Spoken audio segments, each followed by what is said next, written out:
ভয় তারা কব পথ ভুলে যায় না। আল্লাহর প্রেম সারাই দুনিয়ায় কারো কাছে কোনো কিছু চাই না।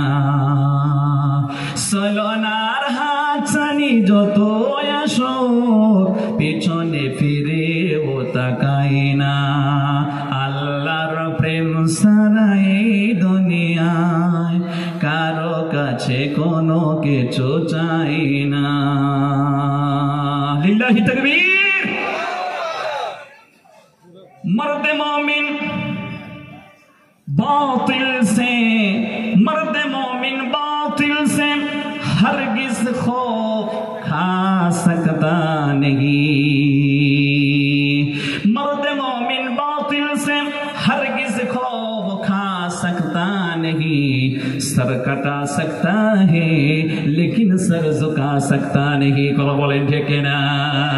মুমিনের গুণ হচ্ছে কাফের বেঈমানদের সম্মুখে মাথা কখনোই নত করবে না। পারলে সে শহীদ হয়ে যাবে কিন্তু মাথা নত করবে না।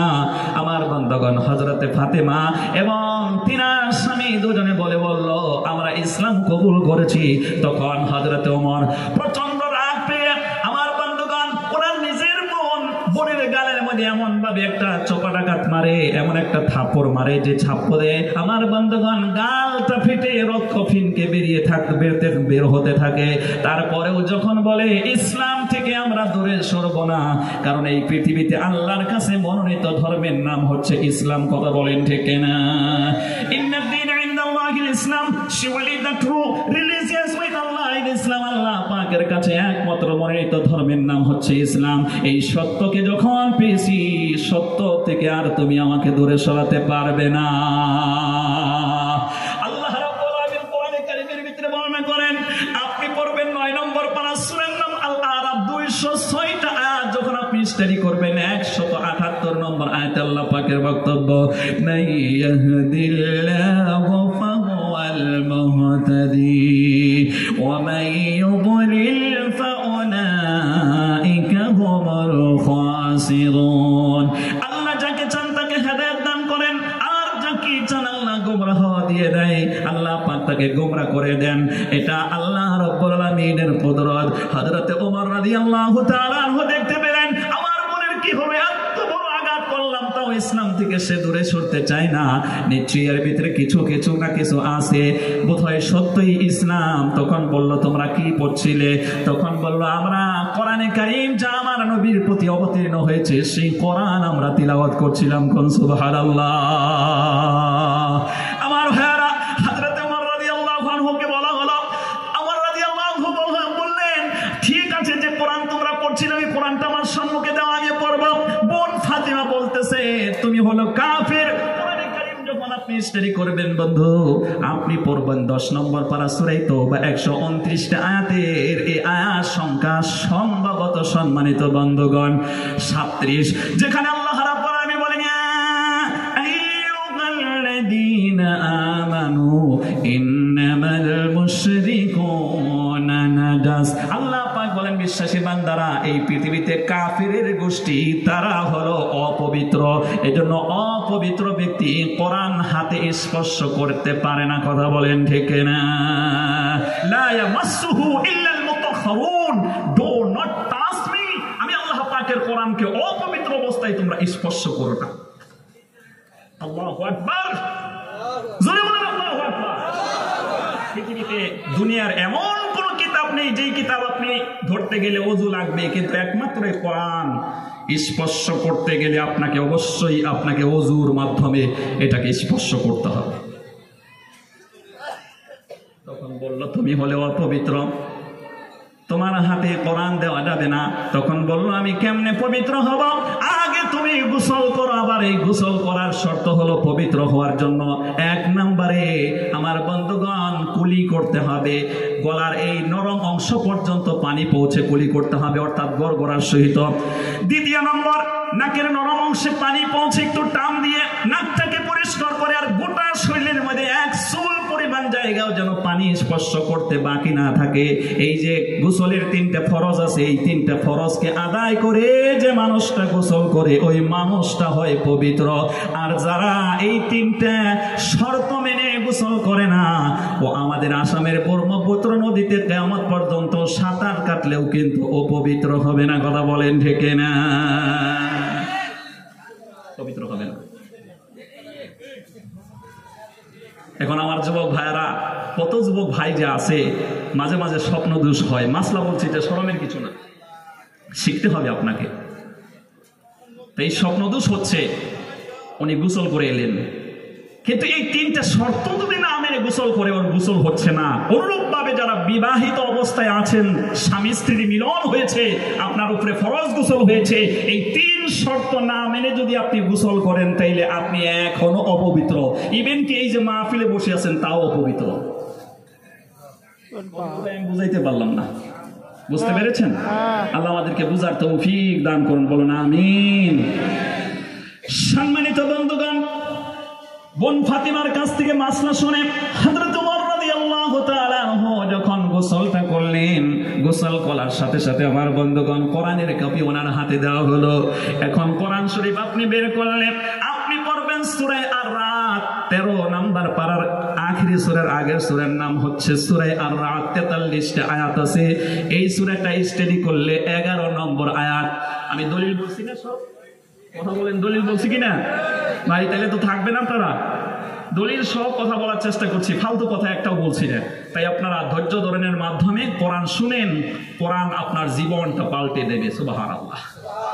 এবার আল্লাহ রাব্বুল আলামিন বলেন 11 নম্বর আয়াতের ভিতরে, ইন্নাল্লাহা লা ইউগাইয়িরু মা বিকওমিন হাত্তা ইউগাইয়িরু মা বিআনফুসিহিম, not change the condition of the people until they change what is in themselves।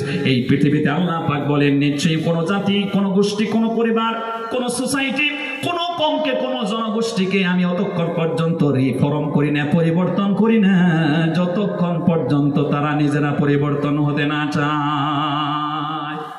আপনি পরিবর্তন হতে না চাইলে আল্লাহর কি দরকার পড়লো আপনাকে পরিবর্তন করে দেবে? আপনি হতে চাইলে আল্লাহ পাক আপনাকে পরিবর্তন করবে। এই আয়াতের ভিত্তিতে এখনো বলছি, যারা বাজার ঘাটে কোরআনের কথা শোনার জন্য এসে বাজার ঘাট দিয়ে ঘোরাফেরা করছে, ওরা পরিবর্তন হতে চায় না, লোমরা মানুষের মতন। আল্লাহ রাসূল বলেছেন, এই পৃথিবীতে সবচেয়ে নিকৃষ্ট জায়গা হচ্ছে বাজার, উৎকৃষ্ট জায়গা হচ্ছে মসজিদ, কোরআনের মাহফিল। কথা বলেন ঠিক কিনা? এই ব্যক্তিরা পরিবর্তন হতে চায় না, লোমরা চরিত্র নিজের ভিতরে রাখতে চায়। এই কথা বললে আমার যদি মারেন তাও আমাকে বলতেই হবে। আপনি এসেছেন বাড়ির থেকে চিটিংবাজি করে এসেছেন, আপনি বলেছেন ওই মাদ্রাসায় জালসা হচ্ছে, মাহফিল হচ্ছে, সেখানে গিয়ে আমি কোরআনের কথা শুনবো, আর আপনি 1 মিনিট কোরআনের মাহফিলে বসতে পারলেন না, বাজার ঘাট দিয়ে ঘুরতেছেন, তাইলে তো পয়লাই আপনি চিটিংবাজি করেছেন। কথা কয় না মুসলমান? চিটিংবাজি করেছেন। আপনার কথায় আর কাজে মিল নাই। একটা আয়াত আমি এবার পড়বো, কোরআন, এই কোরআনটা শুধু যদি তিলাওয়াত করে মানুষ বড্ড খুশি হয়, কিন্তু তরজমা করলে আল্লামা দিলওয়ার সাইদির মতন জেলে যাওয়া লাগে। জোরে কথা কন। বাতিল পন্থীরা এটা সহ্য করতে পারে না। সমাজে যারা নোংরা মানুষ এই কোরআনের তর্জমা তাফসীর সহ্য করতে পারে না। এখন আমি যে আয়াতটা পড়বো ঠিক ওই কায়দায় তারা সহ্য করতে পারবে না। এখান থেকে যদি আমি এই বাজার দিয়ে জালসা করার পরে আমি যদি বেরিয়ে যেতে চাই, পারলে ওরা আমাকে আক্রমণ করতে চাইবে। আয়াতটা হচ্ছে, কষ্ট হচ্ছে আপনাদের? কোরআন শরীফ বের করলে আপনি পড়বেন 26 নম্বর পারা, সূরার নাম ফাতা। ফাতা মানে হচ্ছে বিজয়। ফাতা মানে, কথা কয় না কেন? ফাতা মানে বিজয়। এই সূরাটা তিলাওয়াত করলে 29টা আয়াত পাবেন। টোটাল কয়টা আয়াত? 29টা আয়াত পাবেন। এখানে আমরা তিলাওয়াত করব 11 নম্বর আয়াত। ওখানেও কিন্তু 11 নম্বর আয়াতই ছিল। কথা কয় না কেন? সূরা আর-রাদের 11 নম্বর আয়াতের তাফসীর করতে গিয়ে আবার আমরা চলে এলাম সূরা আল-ফাতহ। টোটাল আয়াত সংখ্যা হচ্ছে 29। আমরা এবার তিলাওয়াত করব 11 নম্বর আয়াত। তাইলে ওখানকার 11, এখানকার 11, ঠিক আছে না? আল্লাহ রাব্বুল আলামিন বলেন, ইয়াকুলুনা বিআলসিনাতিহিম মা লাইসা ফি কুলুবিহিম।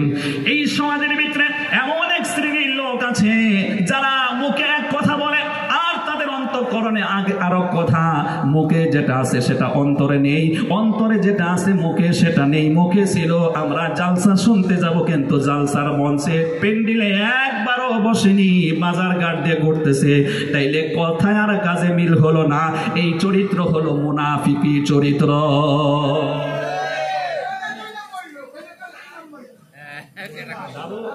তাড়াতাড়ি বুঝে ফেলেছে, এই চরিত্র হচ্ছে মুনাফিকি চরিত্র। কথা শুনতেছেন? কথা শুনতেছেন? মুনাফিকি চরিত্র সম্পর্কে আল্লাহ রাব্বুল আলামিনের বক্তব্য, ইস্তাগফির লাহুম আও লা তাস্তাগফির লাহুম ইন তাস্তাগফির লাহুম 70 মাররাতান ফালান ইয়াগফিরাল্লাহু লাহুম। জোরে বলেন আল্লাহু আকবার। কোরআন কারীম যখন আপনি স্টাডি করবেন 10 নম্বর পারা লাস্টের দিকে আয়াতটা পেয়ে যাবেন। সূরার নাম তওবা, আয়াত সংখ্যা হলো 80। টোটাল আয়াত আছে এই সূরাটার ভিতরে 129টা। আল্লাহ পাক বলেন, হে হাবিব, মুনাফিক সম্পর্কে আমি আল্লাহর কাছে ক্ষমা চান, এমনকি ক্ষমা নাই চান, এমনকি 70 বার করে আমি আল্লাহর কাছে মুনাফিক সম্পর্কে ক্ষমা চাইলে মুনাফিকদেরকে কিন্তু আমি আল্লাহ ক্ষমা করে দেব না। এজন্য মুনাফিকি চরিত্র ছেড়ে খুবই তাড়াতাড়ি তওবা করে ইস্তেগফার করে আপনাকে এই মাহফিলে ঢুকতে হবে যদি আপনি ক্ষমা নিয়ে বাড়ি যেতে চান। কথা কয় না কেন মুসলমান? আমি আপনাদের শত্রু নয়, আমি হচ্ছি আপনাদের বন্ধু। আপনি যে ভুলটা করছেন আমি আপনাকে শুধরিয়ে দিচ্ছি। এই কোরআনটা নাজিল হয়েছে ভুল শুধরিয়ে দেওয়ার জন্য। কথা বলেন ঠিক কিনা? এটা আমাদের বিধি, এটা আমাদের অন্তঃকরণের রূপ যে আমরা কোরআন শুনতে চাই না, আমরা ইসলামের পক্ষে থাকতে চাই না, আমরা ইসলামের বিপক্ষে যে কাজগুলো হচ্ছে ওগুলো আমরা বেশি পছন্দ করি, ভালোবাসি। ইসলামের কাজের পক্ষে আমরা আমাদের মন বেশি চাই না। এটা হচ্ছে আমাদের বিধি। 1 নম্বর পারা, 2 নম্বর সূরা, টোটাল আয়াত 286টি। আমরা তিলাওয়াত করব এবার 10 নম্বর আয়াত। কত নম্বর? আল্লাহ রাব্বুল আলামিন বলেন, ফি কুলুবিহিম মারাদুন ফাযাদাহুমুল্লাহু মারাদা আল্লাহু আযাবুন আলীম।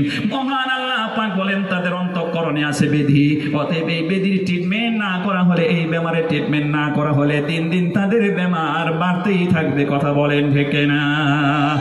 অতএব এখন আপনাদের প্রতি আমি বিনম্র রিকোয়েস্ট করছি, দয়া করে মেহেরবানি করে চলে আসেন। ইস্তেগফার পড়তে পড়তে মাহফিলের ভিতরে ঢুকে পড়েন। বন্ধুরে, এ কোরআন শুনলে আপনার জীবনটা পাল্টে যাবে, এ কোরআন আপনার জন্য কল্যাণ বয়ে নিয়ে আসবে। কথা বলুন ঠিক না? যখন আপনি স্টাডি করবেন 26 নম্বর পারা, আমাদের নবীজির নাম দিয়ে একটা সূরা, সূরা মুহাম্মদ। কোন সাল্লাল্লাহু, আর জোরে বলেন সাল্লাল্লাহু। আকাশের তারা গলি ঝিলিমিলি ঝিলিমিলি ডলছে, ডালে ডালে ফল গলি সৌরভে দুলছে, রসুল এসেছে হাবিব এসেছে। পড়েন, রসুল এসেছে হাবিব এসেছে। আরব দেশে কাবার পাশে মানবে সারা মানবে এসেছে, আমিনার কুলে চাঁদর ধলে পাখিরা তালে তালে গান ধরেছে, হুজুর এসেছে রসুল এসেছে হাবিব এসেছে। পড়েন, রসুল এসেছে হাবিব এসেছে। ধন্য ধন্য হয়েছে ধন্য রাসূলকে যে ভালোবেসেছে, ধন্য ধন্য হয়েছে ধন্য রাসূলকে যে ভালোবেসেছে। দোজখ হারাম হারাম হারাম জান্নাতি তার নাম লিখেছে, প্রেমের হারসে হুজুর এসেছে রসুল এসেছে হাবিব এসেছে, রসুল এসেছে হাবিব এসেছে। লিল্লাহি তাকবীর। এই সূরাটা যখন পড়বেন 38টি টোটাল আয়াত পাবেন। আমরা এবার তিলাওয়াত করব 2 নম্বর আয়াত। আল্লাহ রাব্বুল আলামিন বলেন, ওয়া আমিনু বিমা নুসিলা আলা মুহাম্মাদিন وهو الحق من ربهم كفر عنهم سيئاتهم وأصلح بالهم আল্লাহ পাক বলেন ঈমান সেই কিতাবের উপরে যে কিতাব নবী মুহাম্মদের উপরে সাল্লাল্লাহু আলাইহি ওয়াসাল্লামের উপরে অবতীর্ণ করা হয়েছে এই কিতাবের প্রতি ঈমান এনে কিতাব কেন্দ্রে যদি তোমরা আমল করতে পারো আমি আল্লাহ রাব্বুল আলামিন এক নম্বরে তোমার জীবনের পিছনের